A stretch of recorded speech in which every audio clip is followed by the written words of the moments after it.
ভাই আজকে আমাদের এখান থেকে আপনাদেরকে কোথায় পাঠানো হয়েছিল?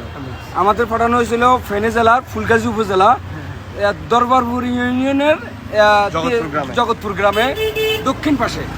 আপনি তো আপনাদের টিম লিডার, এবার যাই ওখানে আমরা মজুমদার বাড়ি পর্যন্ত আমাদের গাড়ি গেছে। আচ্ছা, জগৎপুরের মজুমদার বাড়ি পর্যন্ত আমাদের গাড়ি গেছে, এরপরে আর গাড়ি যায় নাই। আমার টিম মেম্বার যারা ছিল এদের সর্বাত্মক সহযোগিতা না থাকলে আমরা ওখানে পৌঁছতে পারতাম না। এই ব্যাপারে আমি আপনাকে কিছু ভিডিও শেয়ার করবো, আপনার হোয়াটসঅ্যাপে কিছু ভিডিও শেয়ার করব, সেখানে ভিডিওর অবস্থা দেখলে বুঝবেন। এবং ওই গ্রামের ম্যাক্সিমাম মানুষের কথা হচ্ছে যে সেনাবাহিনী হেলিকপ্টারে করে যে ত্রাণ নিচে ফেলছে, কিছু সংখ্যক মানুষ পাইছে। ওখানে 100 থেকে 150টা পরিবার আছে, ওই পরিবারের ম্যাক্সিমাম মানুষ আমরা ত্রাণ পাই নাই, কোনো খাবার পাই না, শুকনো খাবার পাই নাই। দুর্গম রাস্তা হওয়ার কারণ ওখানে আপনার যেতে হলে কম মানে যদি যেতে হয় ওখানে অবশ্যই আপনার ওই মন মানসিকতা থাকতে হবে, কাঁধে করে অথবা হাতে করে আপনাকে নিয়ে যেতে হবে। কোনো গাড়ি বোট কিছু যাওয়ার সম্ভাবনা নাই। আপনাকে ওখানে যদি কেউ ত্রাণ নিয়ে যেতে চায় সেক্ষেত্রে অবশ্যই এই মন মানসিকতা থাকতে হবে, আমি কাঁধে করে হাতে করে আমাকে ত্রাণটা পৌঁছাইতে হবে।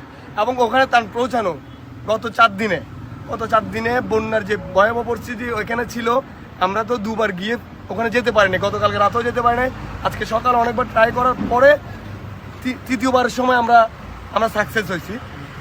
এই সাকসেস হওয়ার পিছনে আসলে আমার টিম মেম্বারদের অনেক ভূমিকা আছে।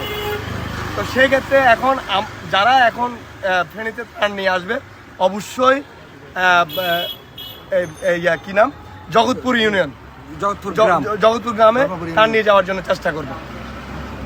এখানে রাস্তাটার ভিতরে 1.5 কিলোমিটার রাস্তার মধ্যে 11টা ভাঙ্গন, নদী ভাঙ্গন। আচ্ছা এখন এখানে তীব্র স্রোতের কারণে পার হইতে অনেক কষ্ট। আচ্ছা, আপনাদের টিম লিডার হিসাবে আমরা গাইড হিসাবে দিছিলাম ফোরকান ভাই। ভাই একটু সামনে আসেন। আরেকজন ছিল মোর্শেদ ভাইও ছিল। আপনার দুজনের কি অবস্থা? ওনারা তো আলহামদুলিল্লাহ ভালোই বলতেছে যে ভালো জায়গায় নিয়ে যেতে পারছেন।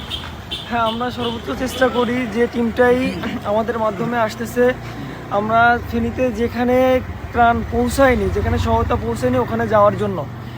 এমনটা পরিস্থিতি আমরা এলাকার লোকদের জানছি, আমরা এতটা কষ্ট করে গেছি। অনেকগুলো নদী ভাঙন ছিল, প্রায় 10টা থেকে 11টা। আমরা ওগুলো কাঁধে করে গলায় করে আমাদের সহায়তাগুলো ঝুলিয়ে নিয়ে বাস ধরে অনেক কষ্ট করে দিয়ে আসছি এবং মানুষের মুখের হাসিতে আমরা সন্তুষ্ট। এবং ওখানে আর কোনো গাড়ি যায়নি এখন পর্যন্ত, আমরাই ফার্স্ট ওই এলাকায় পৌঁছাতে পেরেছি, আর কেউ পৌঁছাতে পারেনি, এখনো কেউ সাহস করে নাই পৌঁছানোর জন্য। আমাদের টিম মেম্বার গাইড ভাই ওনার কিন্তু পা কাটা, পা একটু ইনজুরি আমাদের যে দুজনের মধ্যে আমরা গেছি হয়ে গেছে, আমাদের একজন সিক হয়ে গেছে, আমাদের গাড়িতে সিক হয়ে গেছে, আরেকজনের পা অনেক ইনজুর হয়েছে। তারপর আমরা খুশি, আমরা সন্তুষ্ট, আলহামদুলিল্লাহ এটাই।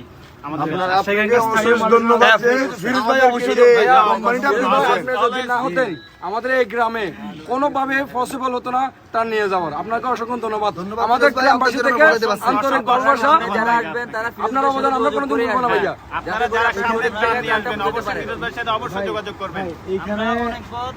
এখানে আমার ক্রেডিট নেওয়ার কোনো অপশন নাই, আমি জাস্ট ওনাদের হেল্প নিছি যে ভাই কিছু ভাইরা তো দেশের এদিক তারপরও যে কোম্পানিটা দিচ্ছে যেভাবে দিচ্ছেন এটা আলহামদুলিল্লাহ। আচ্ছা, আমরা করতে পারলে আজকে পরিশ্রম করতে পারতাম, সেটা অবশ্যই। আচ্ছা, আমার টিমের যারা আছে আমি প্রত্যেকের কাছে কৃতজ্ঞ এবং তাদেরকে আন্তরিক ধন্যবাদ জানাই। বাপ্পে, জিহান, সাব্বির, রুবেল, রিজভি, অন্তর, সোহেল, সাকিব, রাজু, তারপরে যে আমাদের